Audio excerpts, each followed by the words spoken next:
My heart I give to you, Lord. You're much more than anything in this world. Nothing compares to you, Lord. You're the King of kings and Lord of all lords. प्रभु यीशु मसीह के सामर्थी नाम में आप सबके सलाम। रउआ लोग अच्छा बानी प्रिय। आज हमनी के सीखल जाई परमेश्वर के भय माने वालन के परमेश्वर कैसे आशीष देवेलन और हमहन अपना बच्चन के रक्षा खातिर का कर सकेली जा। ये बातन के आज सीखल जाई। निर्गमन के किताब पहला अध्याय 16वां वचन से, जब तुहन लोग इब्री औरतन के बच्चा पैदा करत समय प्रसव के पत्थर पर देखा जाता, तब यदि बेटा होके तो उनके मार दिया जा। 21 वचन से, ए खातिर कि दाई लोग परमेश्वर के भय मानत रहली, यही से उनकर घर उ बसवले। तब फिरौन अपनी सगरी प्रजा के हुक्म दिहले, इब्री लोगन के जितना बेटा हुई हैं वो सब के तुहन लोग नील नदी में डाल दिया जा। फिरौन के शासन काल में यदि बेटा जन्म लेते रहने तो उनके मार दिया जाता रहे। उस समय ऐसन रहे। इजरायली लोग मिस्र देश में फिरौन की गुलामी में बहुत ही कठिन परिश्रम करत रहले। वो लोग बहुत कष्ट में और बहुत वेदना में आंसू बहावत रहले लोग। ऐसन दिन रहे वो बहुत ही हताश और निराश हो गई रहले।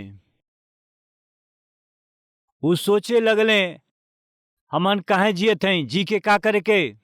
कठिन परिश्रम के अलावा, मजदूरी के अलावा ये फिरौन के गुलामी में हमन कुछ ना कर पाई। ये हमनी के जीवन नाश होत बाटे, ई सोच के वो निराश और हताश रहले।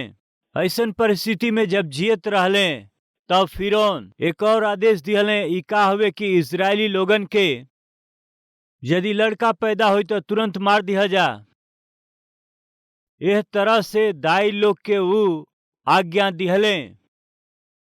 बाकी दाई लोग परमेश्वर के भय मानत रहली और फिरौन की आज्ञा ना मान के लड़कन के जीवित छोड़ दिहली।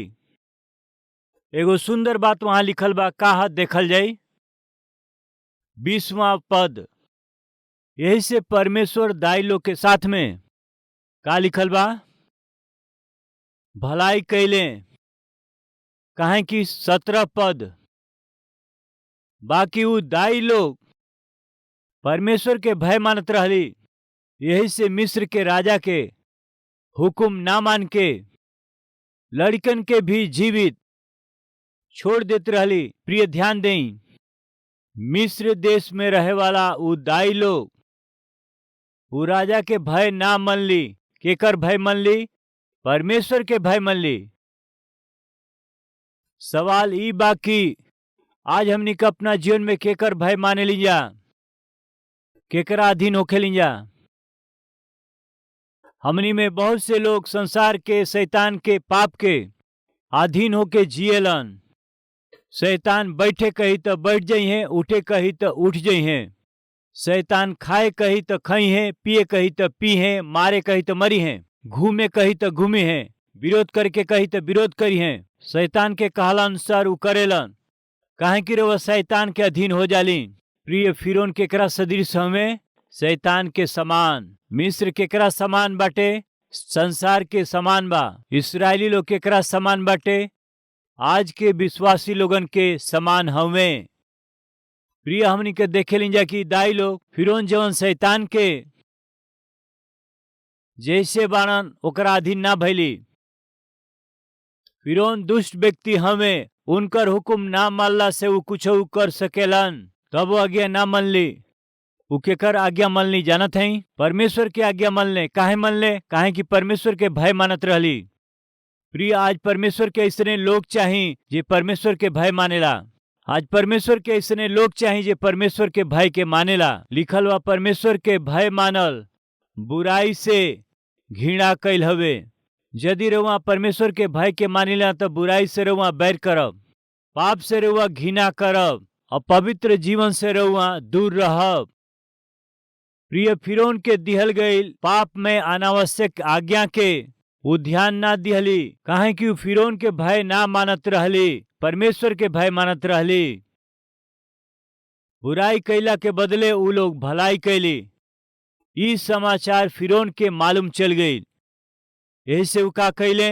अपना लोगन के उ आज्ञा दिहले। इजरायली लोगन में कौनो भी औरत लड़का के जन्म दे त हम तोहन लोग के लाइसेंस देत हई। का करे के बाद तोहन लोग के लड़का के पैदा होते ही ले जाके नील नदी में डाल दिया जा। नील नदी वो दिन में मगरमच्छ खातिर बहुत ही प्रसिद्ध रहे। नील नदी में जेकरा में बहुत ही मगरमच्छ रहले, इजरायली औरतन से जन्मल लड़कन के जब वो डालत रहले और वो मगरमच्छ वो छोट बच्चन के जब खात रहले, वो नील नदी के पानी खून जैसे दिखाई देते रहे। कृपया ध्यान दें। फिरौन जौना तरह से इजरायली बच्चन के नील नदी में डाल करके नील नदी के पानी के खून जैसे कर दिहले, परमेश्वरों के देखले, ओकरा बाद उ का कैले? वही नील नदी के पानी के परमेश्वर का कैले? खून में वो बदल दिहले। परमेश्वर कहले फिरौन तोहरा अधिकार के बल पर इस्राएलिन के जन्मल बच्चन के नील नदी में तू डाल के नील नदी के पानी के तू खून में बदल दिहला। अब तू देखिया हम का करत हई। तू तो खाली नदी के कुछ जगह में खून दिखाई दे ऐसन तू कैला, बाकी हम पूरा नील नदी के पानी के खून में बदल दे। बदलने की नहीं, यानी परमेश्वर ही साबित करत हमें फिरौन से भी अति महान और शक्तिशाली हम हई। प्रिय याद रखी, हमहन के परमेश्वर हमहन का जेकर उपासना करे लिजा शैतान से भी सामर्थी हमें। रौरी चारों ओर जौन शासन के अधिकार बाटे और अधिकारी लोग बाड़े, ये सबसे बढ़ के हमनी के परमेश्वर के अधिकार बड़ बाटे, मत भूली।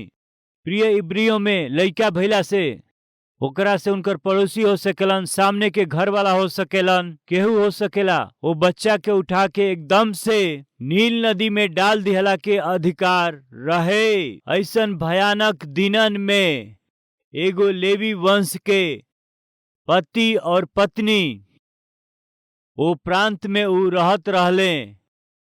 उ पत्नी आके अपना पति से कहली, सुनी जी खुशखबरी बा। का बा खुशखबरी? हम अबही गर्भवती बानी। तब पति कहले, ई खुशखबरी बा, बाकी जब तक बच्चा ना जन्मी टेंशन बाटे। काहे खातिर? यदि लड़की पैदा हुई तो कुछ बात नहीं खे, जिंदा रहे दी हैं, बाकी लड़का भैला से मार दिहन जा। प्रिय का समझ में आवत ह? जे मिस्र पर शासन करत रहे फिरौन शैतान के समान हवे। हम बतौली ना, लड़का पैदा होखला पर उनके जीवित ना रह देत रहले, लड़का पैदा भइला पर मार देत रहले, लड़किन के वो छोड़ देत रहले। आज के समय उल्टा बा। आज के समय कैसन बा बताई? लड़का पैदा भइला पर तो जीवित रखेलन, बाकी लड़की पैदा भइला से का करेलन? गर्भपात।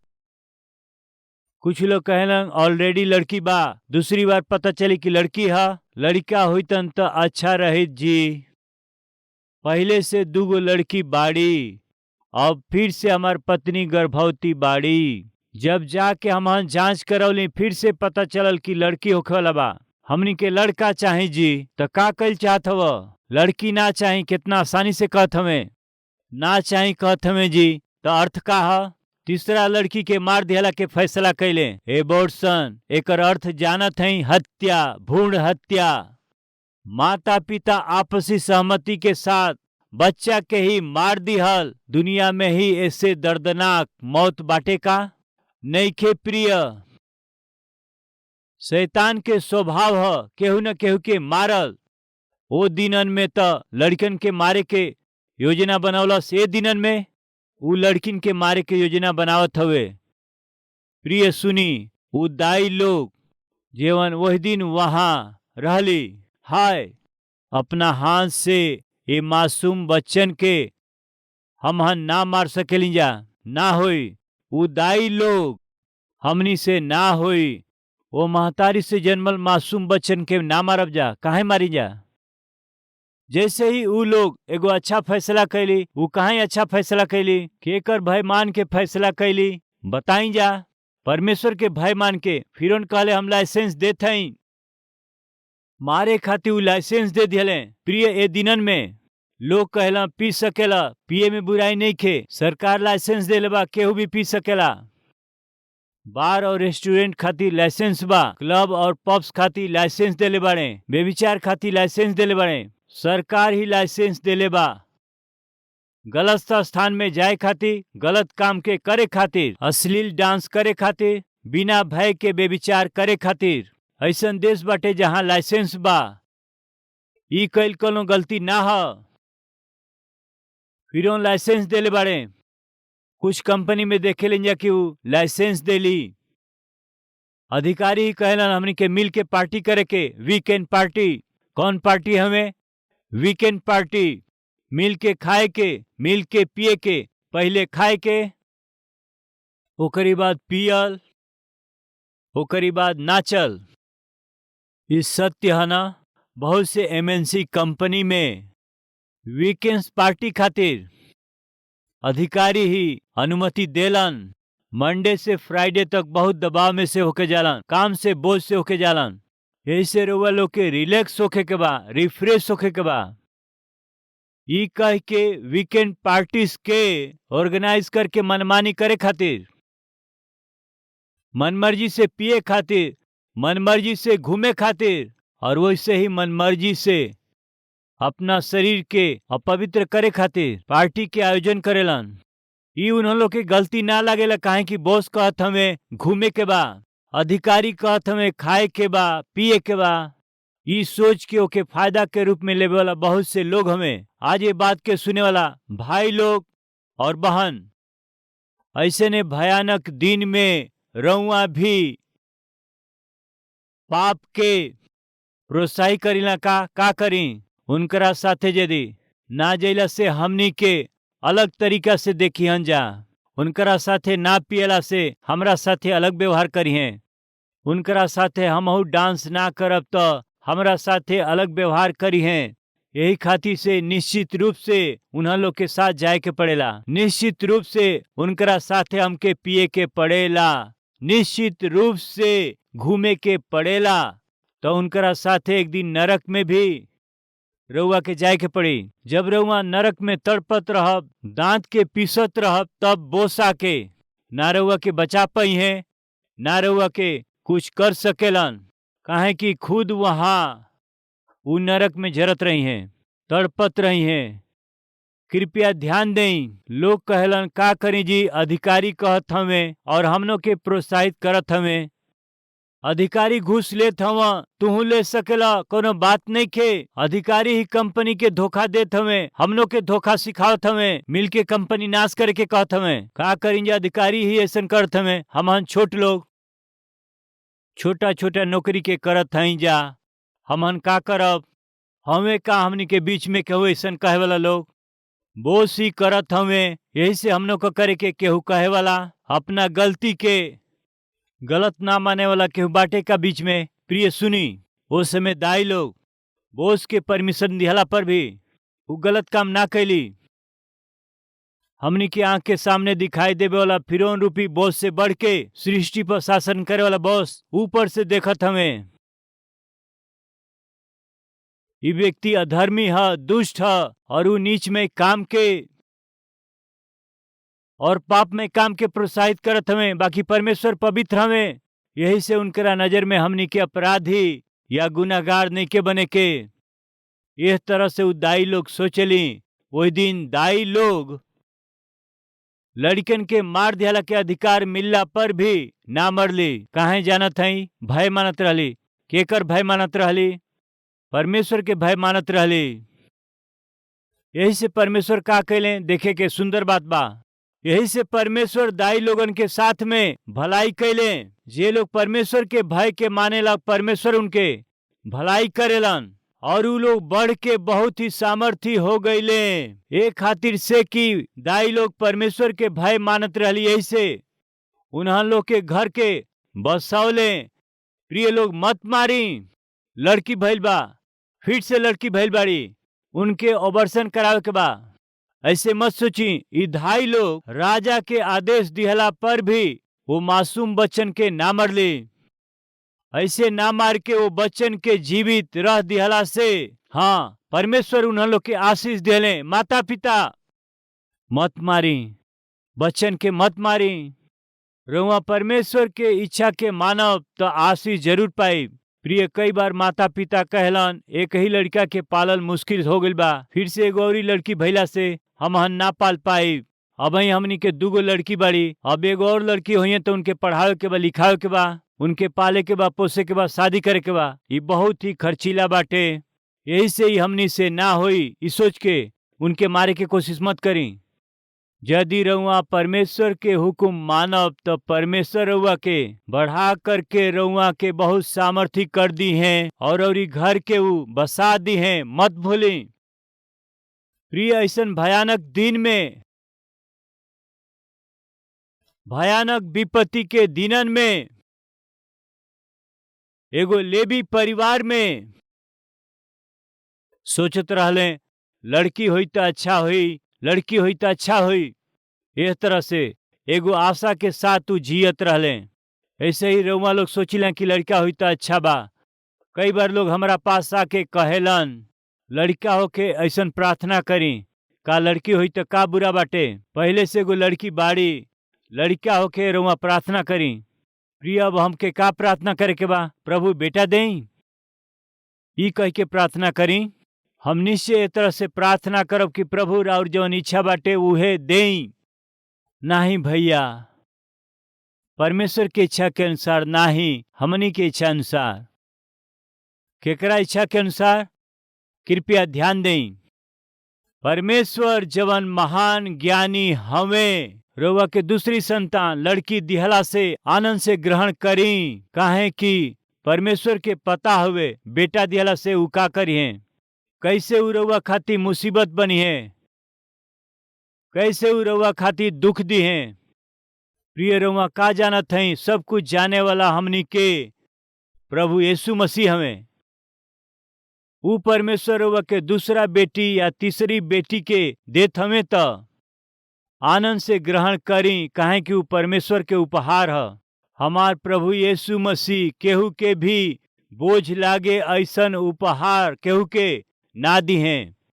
उनकरा उपहार के रूप में कबूल करीन तो कितना अच्छा हुई। वो दिनन में बेचारा पति और पत्नी लड़की हुई तो अच्छा हुई, लड़की हुई तो अच्छा हुई, लड़की हुई तो अच्छा हुई, ऐसे उ सोचत रहले। प्रिय, बाकी लड़की ना भइल, लड़का हो गई। उ पत्नी दुखित रहले, उनकर पति दुखित रहले, काहे कि बहुत जल्दी ई बेटा मरे वाला हमें। काहे कि कौन सा माता पिता सब कुछ जान करके वो बेटा के हाथ में लेके ये बच्चा आज हमनी के हाथ में बा। आज ये बच्चा हमनी के हाथ में बाटे, बाकी बहुत जल्दी ही नील नदी में फेंक दिहल जई हैं। उ माँ जौन बच्चा के लेके गोद में दूध पियावत रहली, कितना तड़पल हुई है, कितना दुखी भइल हुई है। सोची प्रिय, मुसीबत के दिन में उन्हों लोग के साथ ही काहे भइल। संकट जब छौले रहे तो वो समय में लड़का ना होखल चाहत रहे। परमेश्वर काहे ये परिवार में लड़का के ही दिहले। काहे परमेश्वर ई जान करके भी वो परिवार में परमेश्वर लड़का के दिहले। प्रिय लड़का देखला में बहुत ही सुंदर रहले, उ बहुत ही आकर्षक रहल, उ बहुत ही विशेष रहल। ऐसन उनकर माता पिता जानले। वो लड़का के जब तक उ पालन पोषण कर सकत रहले उ लोग कईल। बहुते सावधानी और सुरक्षा के साथ में उनकर उ रक्षा कैले। खतरा पैदा करे वाला वो लोगन के कबो मौका दिहला बिना वो लड़का के पलने पोसले। जब और ना छिपा पौले, परमेश्वर से उ लोग प्रार्थना कैले, हे पिता, अब हमन से ना होई, रउआ ये बच्चा के काहे दिहली नइखे मालूम, बाकी ये बच्चा के छिपा के पालल हमनी से ना होई, यही से हमन तोहरा हाथ में ही सौंपत हई जा। कह के उ माँ एगो सरकंडा के टोकरी बना के वो टोकरी में कतरा लगा के वो टोकरी में वो बच्चा के उमा रख के परमेश्वर के हाथ में सौंप दिहली। विश्वास, हम अपना बेटा के परमेश्वर के हाथ में सौंप देले हई। हमार परमेश्वर हमारा बेटा के रक्षा करी हैं। आज हमनी के बीच के बाटे का माता और पिता, अब हमारा बेटी के पालल हमसे नइखे होत, अब हमारा बेटा के पालल हमसे नइखे हो। अब ही हमार बेटा और बेटी जवान हवे, उ कॉलेज जात हवे। जौना तरह से चिड़िया पंख कैला पर घोंसला छोड़ के उड़ेलन, वैसे ही हमार बच्चा घर से बाहर हवे, हमसे अब नइखे होत। हमहन के बच्चन के परवरिश कैल अब हमहन से नइखे हो पावत। ई चुनौती बन गईल हवे। ई सोच के हम छोड़ ना सकिला। हम अपना बच्चन के रौरी हाथ में सौंपत हई।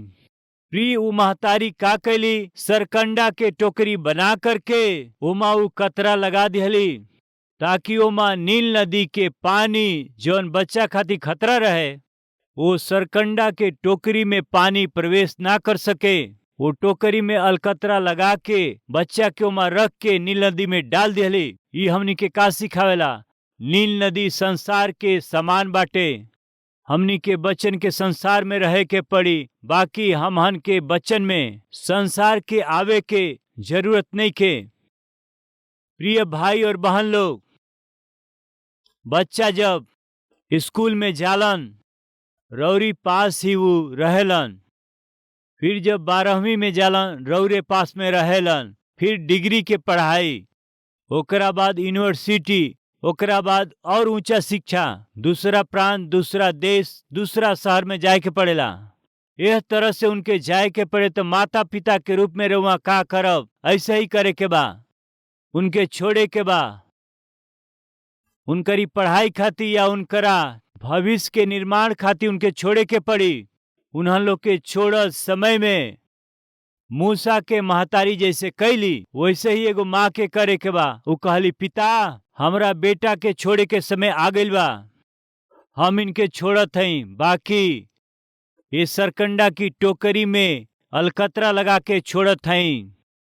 नील नदी के पानी हमरा बेटा के बिल्कुल छोड़े के ना ह। फिर से बताओ थई, नाव पानी में रहे के चाही, बाकी पानी नाव में ना होखे।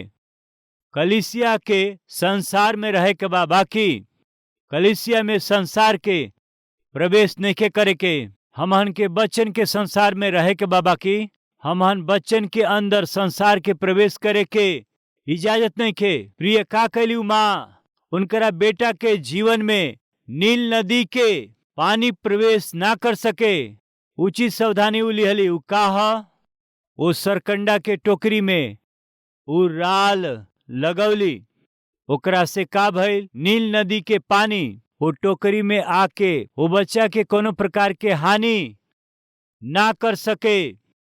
हमरा के रउआ के अपना बच्चन के सुरक्षा खातिर का करे के बा जानत हई? ई संसार हमनी के बच्चन के परेशान ना करे, प्रार्थना रूपी राल के निश्चित हमनी के लगावे के बा।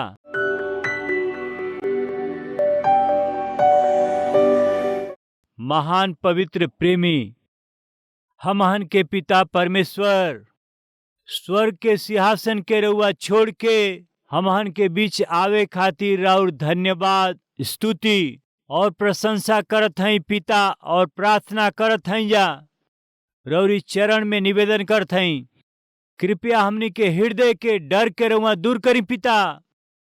हमनी के जीवन के दुख के दूर करी पिता। शैतान जौन हमनी के पीछा करेला ओकरा के दूर करी। हमनी के चारों ओर छा गईल संकट, विपत्ति और समस्या से छुड़ाई पिता। हमहन जेकरा से डरत हई ओकरा रउआ दूर कर देई। जेके सोचत हई कि हमनी पर पड़ी वो हमनी के जीवन भर निकट ना आवे, ऐसन करी। आज प्रार्थना करे वाला हर एक जना पर, आंसू बहाए वाला हर एक जना पर तरस खाई पिता, दया करी पिता। इन्ह लोग के आंसू के पोछी, इन्ह लोग के दुख के दूर करी। यीशु के नाम से हमहन जवन कुछ मंगले हई जा हमहन के मिल चुकल बा, ई विश्वास करके धन्यवाद के साथ प्रार्थना के मांगत हई पिताजी। आमीन।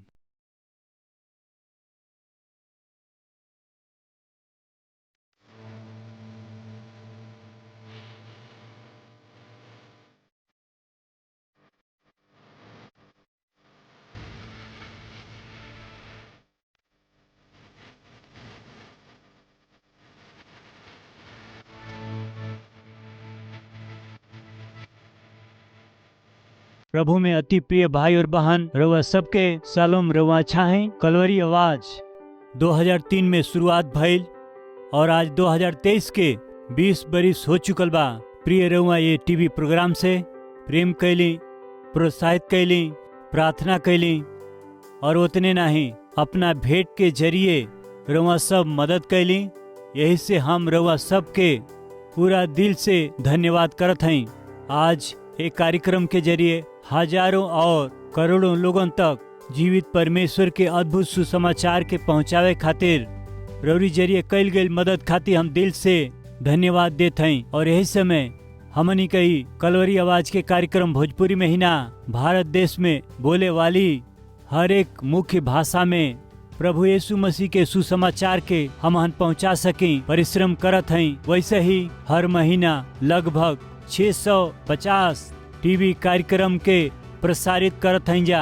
बोझ से भरल इस सेवकाई आगे जाए के बात निश्चित रूप से राउर सहायता, प्रार्थना और सहयोग बहुत जरूरी बा।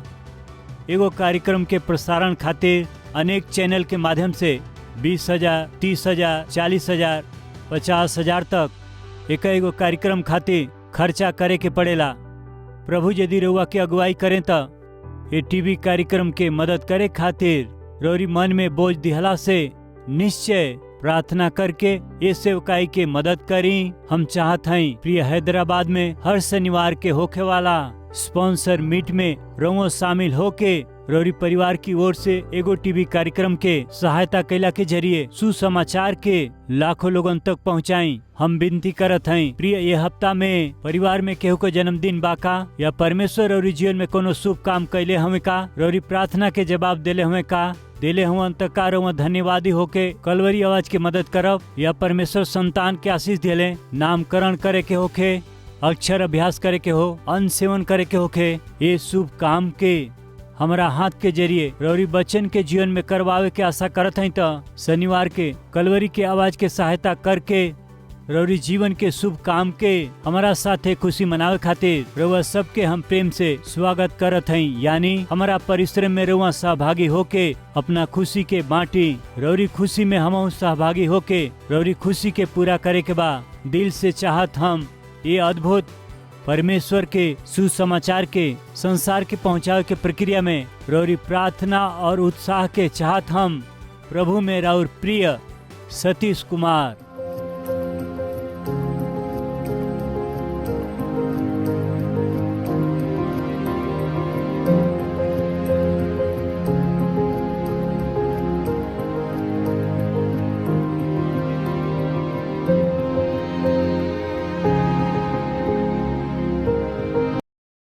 हमार पता बा Kalvari, post box number 30, Kukatpally, Hyderabad 72।